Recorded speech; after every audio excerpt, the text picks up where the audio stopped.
Unspecialist by Murray F. Yaco.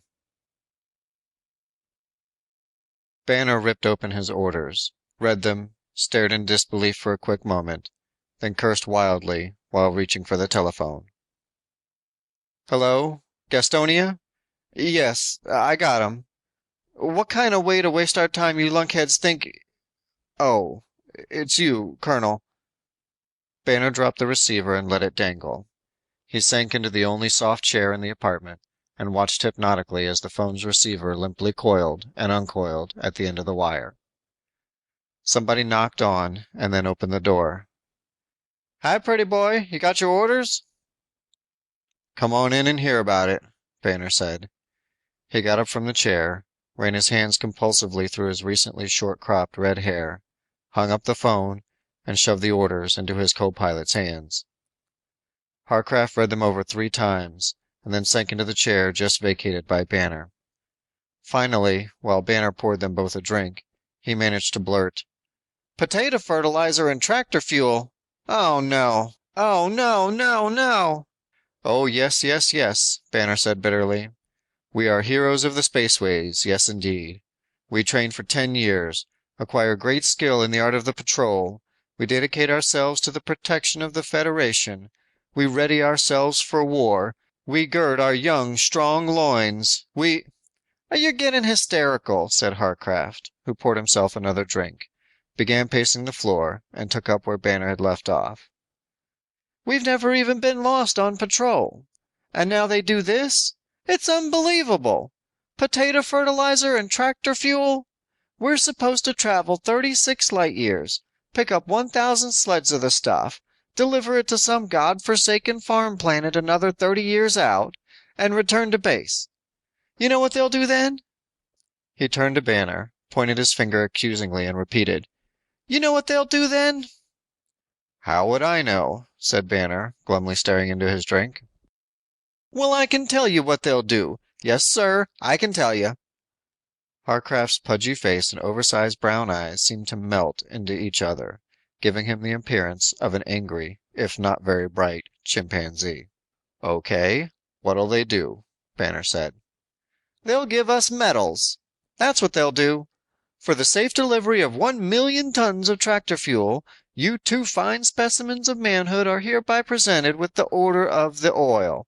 And for your courageous service in delivering 2,000,000 tons of potato fertilizer, you are also awarded the Shield of—" "Never mind," Banner said. "It could be worse. They could have saddled us with a bean brain. Come on, let's go to some bar and get sober. We're leaving for freight duty at 1700. The bean brain met them at the airlock. "My name is Arnold. Here's my orders." Banner stared at Harcraft. Harcraft stared at Arnold. "Get inside," said Banner. The bean brain smiled. Could you sort of lead the way? I've never been inside a ship before. If you got some kind of can, it would save a mess. I'll probably vomit a while." They stopped calling him Bean Brain 3 days later. He was still sick, miserably space sick, and neither Banner nor Harcraft had the heart to keep needling him. On the 4th day he managed to get up and around. They ate their first meal together that day. "Let's get something straight right off the bat," Banner said. "Neither Harcraft nor I got anything against you, except prejudice. That right, Harcraft?" "Right," Harcraft said. "In short," continued Banner, between puffs on a cigarette, "all we know is what we've heard." "And that's not good," said Harcraft. "Item 1," said Banner, blowing smoke at the ceiling ventilator. "Patrol Command came up with the Bean Brain idea about 6 months ago. Patrol Command, in its infinite wisdom, has never seen fit to explain why bean brains are sometimes assigned, evidently at random, to small patrol vessels such as this. The orders always state that the passenger will accompany pilot and co-pilot throughout the entire trip, will obey orders, yet is equal in rank to the ship's commanding officer. The bean brain has no duties aboard. This seems to make sense, at least since bean brains aren't trained for anything and can't do anything. Item 2, said Banner, taking his eyes off the ceiling and pointing a finger at Arnold. I have, or had, two good friends, both patrol captains, who had the honor of taxiing Bean Brains around the universe. One never came back. The other, Captain Slatkin, came back and got a big medal for reasons he'll never talk about. And Slatkin liked to brag, said Harcraft knowingly. Arnold stood up slowly. He was a small man, but as he looked up at the ship's pilot and co-pilot, he gave both the impression of height and strength. I'll tell you something, too, he said, speaking slowly as if in pain. I don't know why Bean Brains are assigned to ships like this either. I've never been told. I took the job because I didn't like what I was doing before. I've never had any real training, and this seemed like a chance to do something that sounded like fun. Like I said, I've never been told anything. They tested me for a lot of things, then they gave me my orders and told me to come along. And if you're wondering, I flunked the ESP tests, so there's nothing there. You want to consider me dead weight?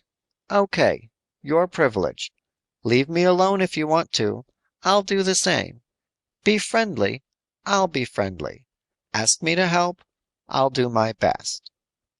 Then he got up and went back to his bunk. During the next 6 weeks, Arnold spent most of the time in his bunk, scanning tapes from the ship's microlibrary on an overhead viewer. At mealtimes, he was polite, offering no further information about himself, yet entering into any conversation that centered around such trivia as terrestrial sports, taxes, money, liquor, food, government agencies. By mutual, if silent, agreement, neither women nor work were discussed.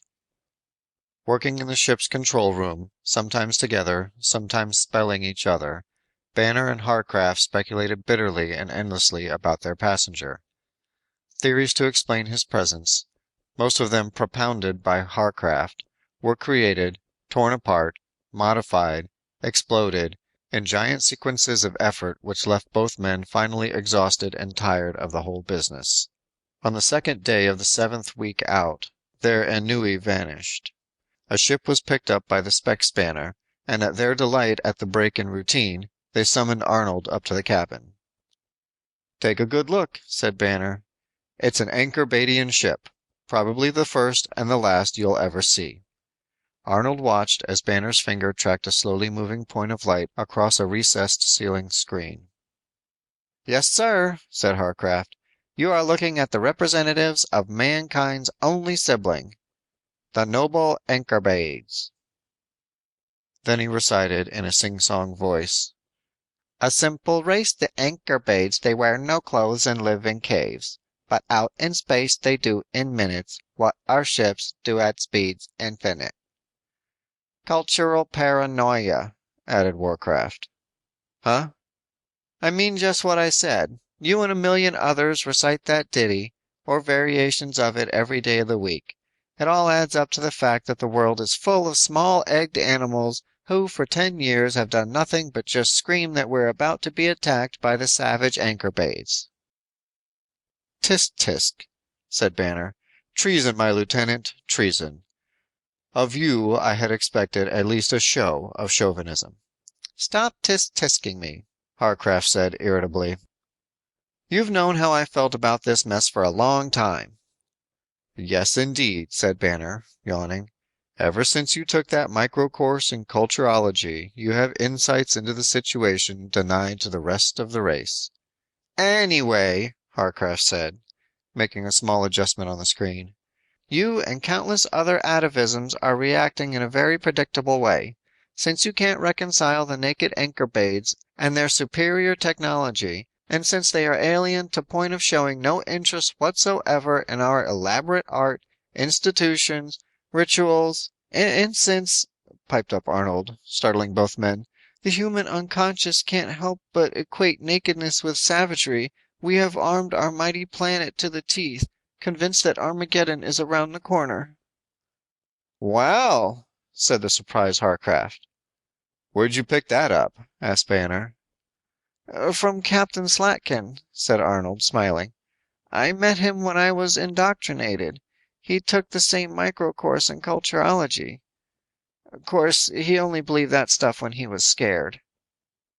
Oh, you don't say, said Banner. Tell us, my little friend, are you too convinced that Armageddon is around the corner? Not that I really think you're capable of having an opinion. I got plenty of opinions, all right, said Arnold quietly, staring at his shoes. Opinion number one is this. We're not really at war yet, but within the past 2 years, 56 patrol ships have disappeared in the vicinity of our friendly neighbor. Well, that's not an opinion, Banner said, and disappeared can mean a lot of things. Opinion number two, continued Arnold, scratching himself under an arm. About the only diplomatic relations we got with them animals is when they write a note complaining about some patrol ship getting too close to some piece of dirt in their system.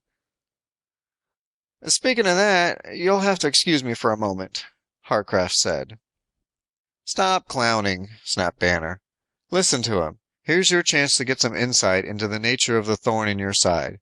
Go on, Bean Brain. Any more opinions? Yeah, if you're such a wise guy, tell me why you're here right now. Why? Arnold's mouth screwed itself into a knowing, bitter smile. When both of you were children, you heard the story about the big fleet. So you made it into the patrol, spent the rest of your life training, looking, thinking that someday. Harcraft broke in. That tale about Anchor-Badian fleet buildup has been discredited a full 1,000 times. When they pried that crazy scout out of his ship, he was an hour away from the crematorium. You try spending 46 days in space without food or water sometime. You'll see hidden arsenals of alien ships till hell won't have it. And, added Banner, where is this fleet buildup supposed to take place? The patrol has had every planet in reachable space under scheduled surveillance for the past 20 years. You don't hide 1,000 S-type cruisers in somebody's pocket. So nobody's scared, huh? Said Arnold. So the entire Space Command has been playing footsie all over the galaxy for 20 years, looking for 1,000 ships that aren't there in the first place, huh? Routine surveillance, said Harcraft. 1,000 ships, said Arnold, slapping his sweaty forehead. They'll burn through our defense system like... You're a paranoid rabble-rouser, said Banner lightly. We've got work to do up here. How about getting back to your bunk? 2 days later, they made scheduled contact with the caravan of potato fertilizer and tractor fuel. 1,000 sleds, in tandem, were in proper orbit 200 miles above Cedor II. Their orders provided for a landing on the planet and a short ship leave, at the discretion of the ship's pilot to refresh personnel. Banner and Harcraft decided against landing. All necessary contact, now that they were out of hyperdrive, could be accomplished with the ship's radio. Short planetfalls were, psychologically, more trouble than they were worth, often destroying the hard-earned, dedicated space orientation which was their only defense against the abysmal boredom. It's a dull place anyway, explained Harcraft to Arnold, who had come up from the control room. It's a mining and processing settlement, maybe 500 families altogether. Got a funny religion, too. Huh? What kind? Well, began Harcraft breezily, sort of sacrificial, you might say. They believe in killing strangers who annoy their women. A dull place, Arnold agreed, wiping his nose with his sleeve. Speaking of religion, said Banner, I just talked to their monitor on the radio. They've picked up 12 big ships on their scanner during the past 2 days. Anchor-Bades? Asked Arnold quickly. Uh-huh. But not what you think. It's Easter time or some such thing at home. They all return to the home planet and stay there for about 30 days in the spring. Religious festival. Oh yeah, they paint themselves blue and howl at both of their moons for a month. I read about it once. We'll be home too pretty soon, ventured Harcraft, for whom the return journey was subjectively always short. Let's hitch up to those sleds, Banner said. It's time to get going.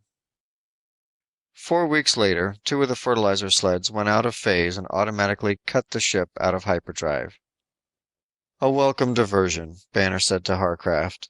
You are now about to meet your mortal enemy face to face. Manual labor? Never, said Harcraft. assuming the pose of a man bravely facing the firing squad. Patrol duty is my lifeblood. Even freight duty such as this I can stomach. But manual labor? Please, Captain, let the air out of the ship, if you will, but never shall these hands. Did somebody call me? Asked Arnold, appearing silently. Yeah, said Banner. How'd you like to help? Well, sure. What do you got? Couple sleds are out of phase. You and Harcraft are going to slip into suits and go out and find the trouble. Arnold shrugged. Okay with me. When do we start? Pretty quick, said Banner, who had turned to look at the ship's spec scanner. Looks like we're in a belt of meteorites. We'll be able to match velocities, but we could still be creamed if the path gets too eccentric. Show him the way, Harcraft. I don't want to take any longer than necessary either. Understand? 15 minutes later, both Arnold and Harcraft were out of the airlock, each clutching a new phase unit. Harcraft called instructions to Arnold over his suit's intercom, but within minutes the smaller man was, if anything, more adept at the business of maneuvering himself through the void than his teacher. They replaced the phase unit in the first sled, the 50th from the ship, with Harcraft doing the work and Arnold watching. Can you do the next one alone? Harcraft asked. Easy as pie, Arnold said. Where is it? About 200 sleds farther back. Numbers on the side. Number 263. Can you remember? I ain't dumb. Where you gonna be? Back in the ship. We'll be waiting for you. Back again in the control cabin with Banner, Harcraft was about to congratulate himself on inventing the apprentice system when a piercing scream brought both men to their feet. It's Arnold, Banner said. Arnold, are you all right? Harcraft pushed Banner away from the speaker. Arnold, what's wrong? You okay? The speaker remained silent. You better suit up, Banner said quietly. Yeah, Harcraft said, staring dumbly at the speaker. Yeah, I better suit up. Wait, better take a look on the view screen. Hey, he's coming this way. Quick, get ready at the airlock. It was 15 minutes before they could get anything out of him, and then he wasn't too coherent. They gave him an injection of Herodine to quiet him down, but his eyes still rolled wildly, and all he could manage was, Big hunk of rock, big hunk of rock, rock, quick, monkey ships. Any idea what he's talking about? No, Banner said thoughtfully. There was a sizable meteorite that came pretty close while you were on your way back to the ship, but I'd already tracked it before either one of you went outside. How close? Hmm. Visually, a dozen kilometers, I'd guess. I could run the tape if you... Velocities are almost the same? Asked Harcraft, who was now fiddling with the view screen controls. Yeah, shouldn't be too hard to find. How about lugging Bean Brain back to his bunk? I'll run the tape, then you can plot it on the screen. When Harcraft returned to the control cabin, Banner had already plotted it on the screen. I'll say it's a big piece of rock, about 4 kilometers in diameter. Yeah, but nothing out of order. Uh-huh. Let me turn up the magnification a little and see if... Banner watched as Harcraft turned the control buttons, skillfully increasing magnification without losing hold of the view. Suddenly the object exploded into iridescence. What? Watch, Harcraft said. He bumped the magnification as much as he dared.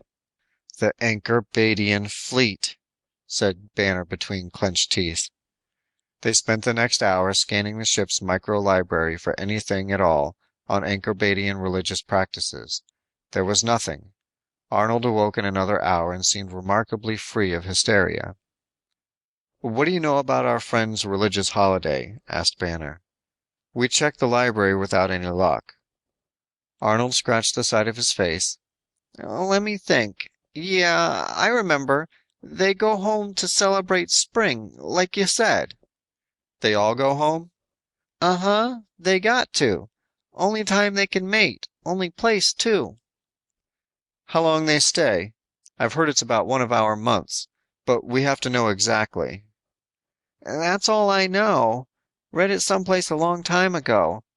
Can I go back to sleep now? Go back to sleep, said Banner. They spent the next 3 hours maneuvering carefully around the asteroid. They took 6,000 feet of movies and stared at the projections for another 3 hours. 1,730 silvery needles flashed reflected starlight into astonished, wild eyes. At least, whispered Banner, there's nobody there.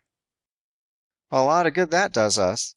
They'll be back from their home planet in a few weeks, just as soon as the breeding season is over. Why should they leave anybody here? There's not a map in the galaxy that indicates the position of this piece of rock, and we haven't any weapons. I don't suppose the computer. You can't compute an orbit without at least one more reference point. Besides, we're 4 weeks from any kind of fleet contact. Great. In other words, they'll be back here, ready to roll before we can even tell anybody that we don't know how to find it again. Right. And since there's not any room left to park another ship of that size, it's a pretty safe assumption that they're ready to roll. Armageddon, muttered Harcraft. You sure we don't have anything to... Weapons? Yeah, we have a pistol and 3 small nitro packs in a locker someplace. You couldn't even blow your way inside one of those ships. And if you could, you'd spend 2 weeks and then blow yourself to hell before you'd know anything about the armament. Okay, let's land and look around. Go get Arnold. They cut off the sleds and plunged down, landing between 2 of the ships. Before putting on suits, Banner sent Arnold to the locker to get the 3 nitro packs. He hoped it would help him overcome the terrible feeling of nakedness and impotence. They spent only a little time out of the ship. There was nothing to see that hadn't been seen before, and the heavy artificial gravity generated by the alien ships, coupled with a maze of deep crevices, made walking difficult and dangerous. Back in the control cabin, Banner turned to Harcraft. Any ideas? Ideas? You mean for saving Homo sapiens? I'm afraid not. I simply do not feel up to saving 6 billion sentient organisms today. I feel... You're getting hysterical, said Banner, whose own tight, small voice was barely audible. I got an opinion, said Arnold. You guys stop crying for a minute and I'll tell you. It took him 5 minutes to explain the whole thing. When he was through, both Banner and Harcraft turned him down flat. Not a chance, said Banner. It would take a week to set the thing up, and then it wouldn't work. Our best chance is a long one, but maybe we'll make it. We're 4 weeks away from any fleet contact, but it's the only sensible course of action. And that makes it a total of 8 weeks, with 4 weeks to get back here. That's 2 months, said Arnold. You think they're gonna wait 2 months before they shove out of here? Maybe not, Banner said, but that's the only thing to do. And the sooner we get started, the better the chances. Let's get going. You look here, Arnold began. No more opinions, Bean Brain. You're not entitled to an opinion. You think we should take your word for everything you told us? Tell me why. You said yourself you never had any training. So you're guessing and hoping. It would take a staff of 24 highly specialized technicians to even evaluate your idea, much less put it into action. Hell, man, face it. What do you know about geology, chemistry, mining? What do you know about anything? Arnold pointed a trembling finger at Banner. Look, I told you guys that I know rock. I know plenty of gardening, too. I gave you guys a chance to say okay, but you still say no? Have it your way, but we'll do it my way. Both Banner and Harcraft found themselves staring into the barrel of the ship's only weapon. Harcraft recovered from his astonishment quicker than Banner.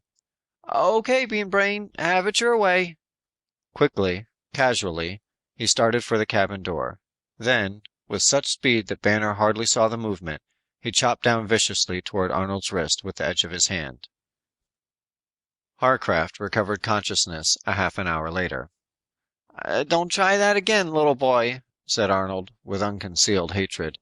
I'll give you another 30 minutes to catch your breath. Then we all go to work. It took 10 days instead of 7. Under Arnold's close supervision, they made the ship perform like a tractor, an air hammer, a foundation borer, and an angle dozer. Once, when they told him that some particular maneuver couldn't be done, he took the controls himself, and came so close to killing them all that Banner, out of sheer terror, took over and made it do the things Arnold decreed necessary. Finally, it was finished.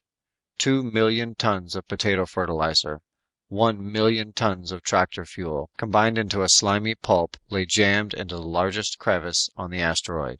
A few hours later, they were 1,000 miles out in space. Now? Asked Banner. Now, said Arnold. With the view screen at maximum magnification, they watched as the asteroid blew itself into 1,000 million pieces. In the control cabin, a short week away from fleet contact, Banner was still gloating over the movies. Look at these, before and after. How many medals do you think we can carry on our strong, manly chests? I really couldn't care less, answered Harcraft. While you've been sitting there enriching your fantasy life, I've solved the mystery of mysteries. Out with it. Okay. While our little friend has been lying in his bunk, ruining his beady eyes on the microviewer, I've been asking myself significant questions. Question number 1. What kind of person does it take to survive the inactivity and boredom of 3, 4, maybe 6 months in a space can like this? Answer. It takes a highly trained and conditioned person such as yours truly or yourself. Arnold is obviously not such a person. Obviously. Question number 2. Under what circumstances can a person as obviously intelligent as Arnold manage not to become a highly specialized member of society? And last, what kind of person can be so revoltingly unspecialized as to know, with fanatical certainty, that the main ingredient of a good potato fertilizer is ammonium nitrate, that such a substance is rather ineffective as an explosive unless you mix it with a good oxidizable material, such as diesel fuel, that a 4 square-mile chunk of rock is brittle, and don't forget to add another nice facet, that he's a lot cleverer in the manly art of self-defense than you'll ever be. I acknowledge my humiliation and at the same time repeat my question. What kind of person can be so unspecialized and at the same time so miserably competent? I give up. Do you really know the answer? I know this. I know that whoever he is, it makes good sense to send somebody like him along with 2 overspecialized robots like us. Look at us. You couldn't pull a cotter pin with a pair of pliers if you knew what a cotter pin was. As for myself, if I'd gotten that gun away from Arnold, I'm not even sure I'd have known how to fire it. Which still doesn't answer any questions. There are still 100 places on our primitive homeland that provide the answer, said Harcraft thoughtfully. Places where men spend half the year working with vegetables and fertilizer. And the other half breaking rock with a sledgehammer? Yes, and there's probably no better place than a cell to train for the isolation of space. Uh-huh. It also explains a certain familiarity with makeshift explosives and weapons. And, Brother Beanbrain, summed up Harcraft wistfully, what better place in the universe to find asylum from specialization? End of Unspecialist by Murray F. Yaco.